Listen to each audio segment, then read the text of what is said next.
Vamos meditar hoje no texto do livro de Salmos, Salmos 2.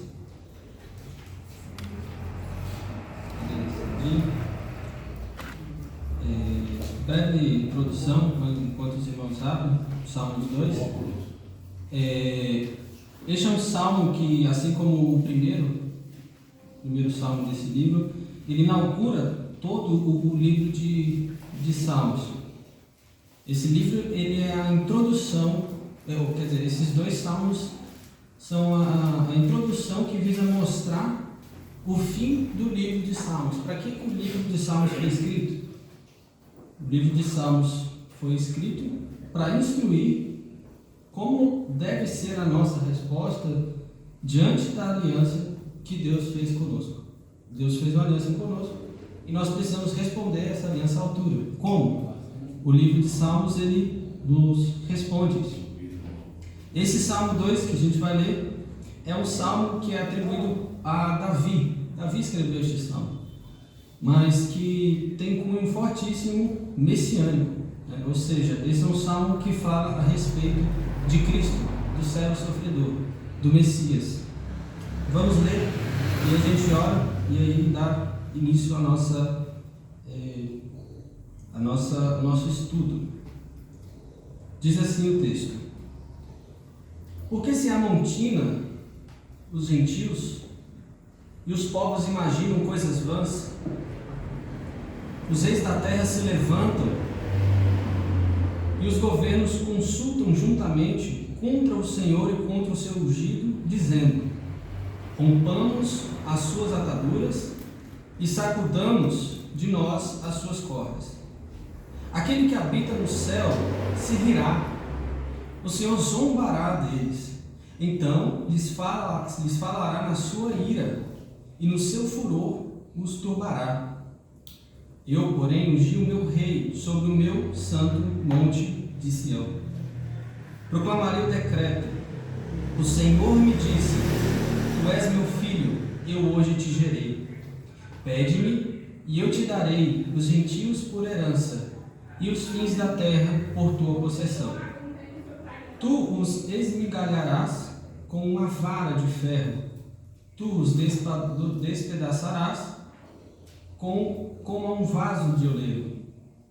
Agora, pois, ó reis, sede prudentes, deixai-vos instruir, juízes da terra.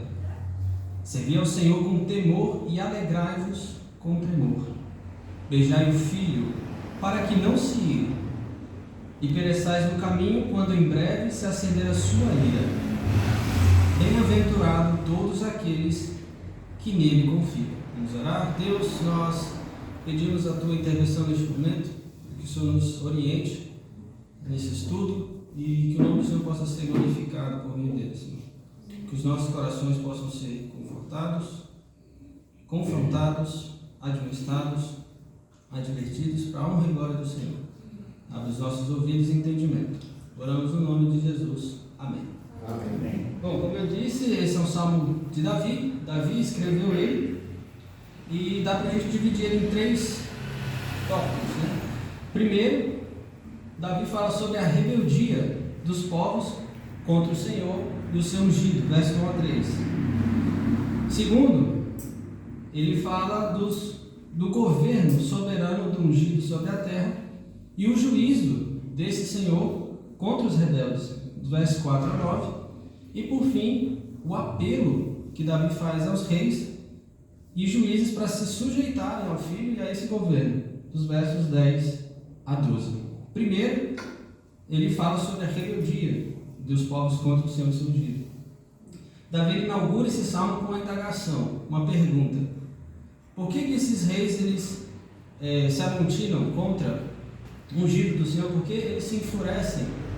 Por que eles criam tanta coisa contra o ungido do Senhor? Ele faz referência ao seu próprio reinado. Davi está escrevendo acerca do seu próprio reinado, porque no início do seu reinado ele sofreu muitas perseguições. Mas, como eu falei, esse é um salmo que visa falar da pessoa de Cristo. Mais à frente a gente vai entrar nisso. De cara, Davi faz uma afirmação. que estes que são resistentes ao seu próprio reinado, eles estão, em última instância, sendo rebeldes contra o próprio Senhor. Ele fala, os reis até se levantam contra o Senhor e contra o seu ungido. Então, as duas pessoas estão sendo ofendidas aqui, o ungido do Senhor e o próprio Senhor. Já que o próprio Davi, o posto que ele está foi instituído por Deus, Deus o colocou lá. Então aqueles que ofendem Davi estavam ofendendo diretamente ao Senhor. E como eu falei, Davi ele não foi só mais um rei na monarquia de Israel, mas ele é um tipo de Cristo, ele é uma sombra, ele aponta para Cristo. É uma sombra que teria cumprimento, teria perfeição na pessoa de Cristo. Deus, na sua revelação progressiva, ele apresenta por vezes imagens, pessoas e conceitos que teriam o seu cumprimento perfeito na pessoa de Cristo.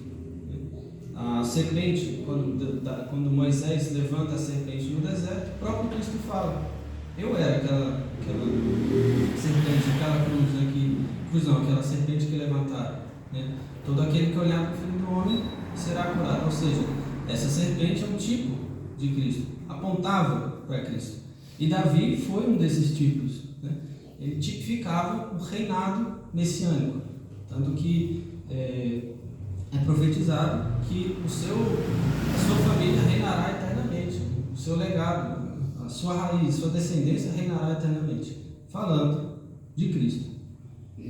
Aqui Davi está falando dele mesmo, porém com algum tipo de consciência, talvez, nós não sabemos se ele tinha tal consciência, provavelmente sim, porque muitas das promessas que Deus prometeu a ele não se cumpriram na vida dele, né? Muito menos no reinado de Salomão. Então provavelmente ele deveria ter alguma consciência desse fato. Então ele sabia que esse reinado prometido ele não seria cumprido na sua pessoa, essas promessas não iriam se cumprir. Tudo que está escrito aqui não era só sobre ele, era sobre Cristo, o ungido do Senhor. Então, em última instância, nós temos uma verdade a respeito de Deus Pai e o seu ungido, Cristo Messias. Temos um salmo profético que aponta para a perseguição que Cristo iria sofrer no seu ministério, que iria findar na cruz, na sua crucificação, né? E contra a perseguição que até hoje é evidente por parte dos incrédulos. Os incrédulos até hoje ainda perseguem a Cristo. Nós, antes de nos convertermos a Cristo Jesus, perseguimos Cristo, perseguimos o Evangelho de Jesus. Então aqui ele fala que os ímpios se enfurecem contra Cristo. E esses ímpios que se enfurecem contra Cristo, que estão contrários ao Evangelho, eles podem ter a certeza de que estão se enfurecendo contra o próprio Deus. Qualquer ímpio que se enfurece contra o Evangelho, contra o cristianismo, contra a igreja, ele não está se enfurecendo só com uma religião, e sim contra o próprio Deus. Quando eles rejeitam a Cristo, eles estão rejeitando a Deus. É o seu ungido. Estão rejeitando ao Senhor e ao seu ungido. Todos os que não se submetem à autoridade de Cristo acabam fazendo guerra contra o próprio Deus, indo contra o próprio Deus. E Cristo é central no Evangelho aqui, porque Ele é aquele que separa o joio do trigo, Ele que separa o bode da ovelha, Ele que separa o ímpio e pecador do justo e do justificado. Ninguém vai para o céu porque é bom, e ninguém vai para o inferno porque é mau. Os salvos, eles são salvos por causa de Cristo e pela fé que confessam nele. Do mesmo modo, aqueles que são condenados, eles são condenados porque estão rejeitando a Cristo, ao ungido de Deus, se rebelando contra o Senhor. Davi então continua o seu salmo, mostrando agora o governo do ungido sobre a terra e o juízo contra os rebeldes. Então ele continua dizendo o que Deus ele acha diante dessa rebeldia, qual é a reação de Deus. E em última instância, contra o que Deus acha, contra essa perseguição que estão fazendo contra o próprio Davi, e em última instância, como que Deus reage à perseguição que fazem contra Cristo, contra o Evangelho, qual é a reação de Deus diante disso. E Deus tem uma reação de desdém a essa rebeldia, a rebeldia contra o ungido, o próprio Cristo. Cristo, aqui é claro que no verso 4, é claro esse desdém, Deus, o Senhor zomba deles, o Senhor ri, Ele olha para essa rebeldia, Ele ri, mas não é uma risada de um tirano malvado falando, vocês vão todos ser condenados, não é esse tipo de risada, mas é um tipo de serenidade, uma serenidade inabalável, por causa da sua soberania, por causa do seu poder. Ninguém vai tirar Cristo do poder, ninguém vai tirar Cristo da onde Ele está. Podem falar o que for, ofender o quanto for, Ele não vai sair do reinado, o seu reinado é eterno. E Deus olha para esse tipo de rebeldia que tem se instaurado contra o Evangelho, e Deus apenas ri. Não tem uma outra reação diante disso. Dá para a gente ter até essa cena na nossa mente, quando a gente olha para o Evangelho, lá para os Evangelhos, mais especificamente na parte da paixão de Cristo, quando se dá lá na última ceia, até a sua crucificação. A gente imagina lá todos os inimigos de Cristo pulando de alegria, feliz por terem matado esse baderneiro que fazia confusão, que estava dividindo o povo. Eles estavam felizes porque achavam que o tinham derrotado. Satanás e os seus demônios estavam pulando de alegria, felizes porque conseguiram matar a descendência, derrotar a descendência da mulher Eva. E Deus olha para tudo isso e ri. Gente, vocês estão se rebelando contra o meu ungido. Vocês estão se rebelando contra aquele que eu escolhi. Cristo ele não foi levantado para perecer, para morrer. Pelo contrário, Cristo ele foi levantado para reinar eternamente. Cristo veio à terra para vencer, para permanecer, para subjugar toda a criação debaixo dos seus pés. Seja no céu, na terra, anjos, demônios, reis e soberanos, ricos e pobres. Cristo é soberano sobre eles, é rei sobre eles. A morte que Cristo sofreu não foi suficiente para tirar esse senhorio dele. Essa perseguição que Cristo sofreu não foi suficiente para tirar o reinado dele. E diante dessa soberania e poder infinito, nunca esse reinado poderia ter um fim, se findar por mãos humanas. O poder humano não pode tirar o reinado de Cristo, a soberania de Cristo, o senhorio de Cristo. Então, além do reinado eterno do Filho que é profetizado aqui, também é profetizado o seu juízo que virá sobre a terra. Aqueles que não se submeterem ao reinado do ungido do Senhor, eles sofrerão eternamente. Eles sofrerão por conta dessa rebeldia. Terá um juízo, terá um fim horrível, doloroso. Então, vemos que Cristo, ele é soberano, e ele é o Rei soberano instituído por Deus. E não serão forças humanas que poderão derrubá-lo. Pelo contrário, para toda rebeldia, todo rebelde contra o ungido do Senhor, está reservada a infinita ira de Deus. Por fim, como uma conclusão óbvia diante desse senhorio eterno e diante dessa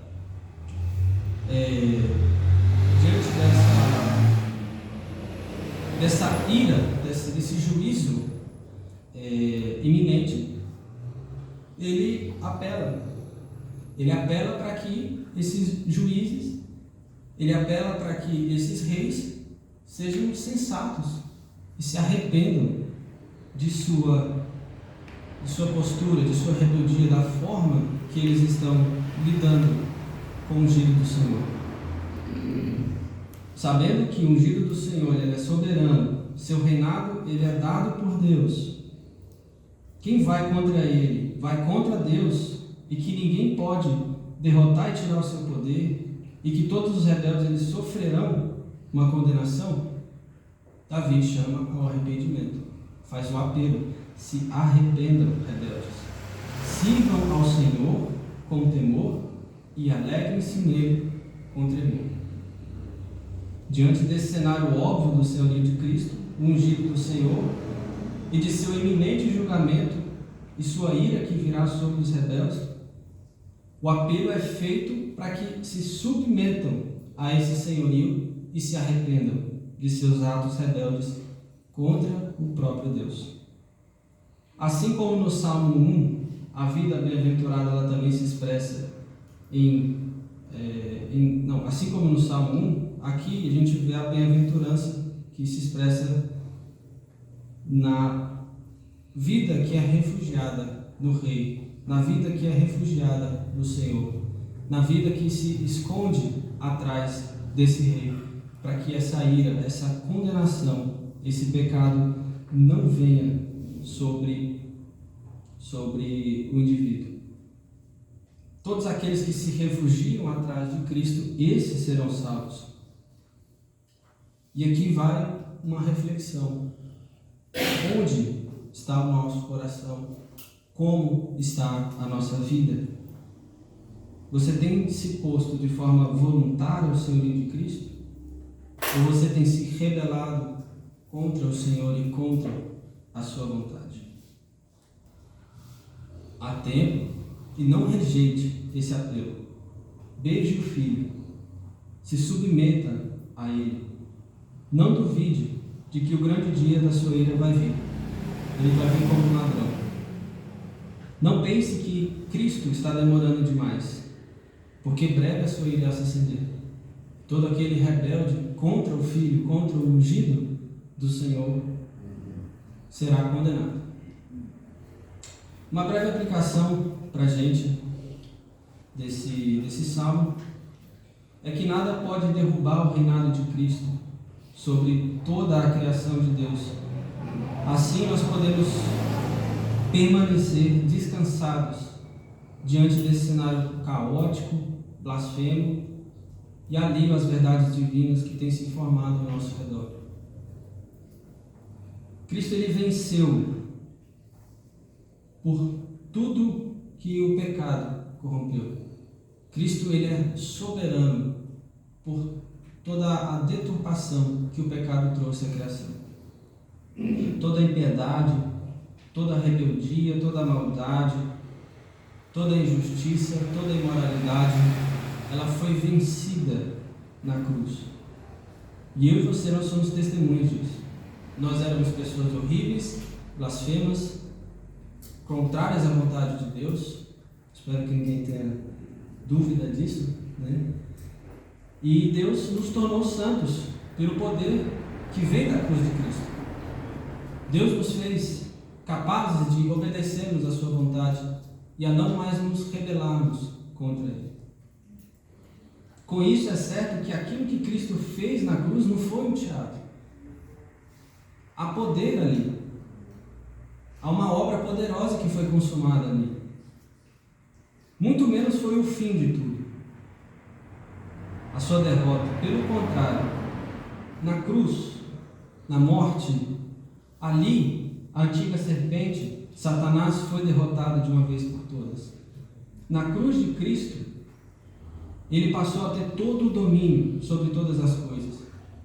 Na cruz, Jesus retomou todo o poder que o pecado havia corrompido. E isso Paulo ele deixa bem claro lá em Colossenses 1:3-23, no belo hino de Cristo, onde ele deixa bem evidente que tudo está debaixo dos pés de Cristo e sob toda a autoridade dele. E isso é tão fato que a redenção de Deus, que a reação de Deus, melhor dizendo, diante dessa impiedade, diante dessa rebeldia, é rir. Porque Deus já sabe que já está tudo consumado, já está tudo debaixo dos pés do Filho. O inimigo não tem mais poder.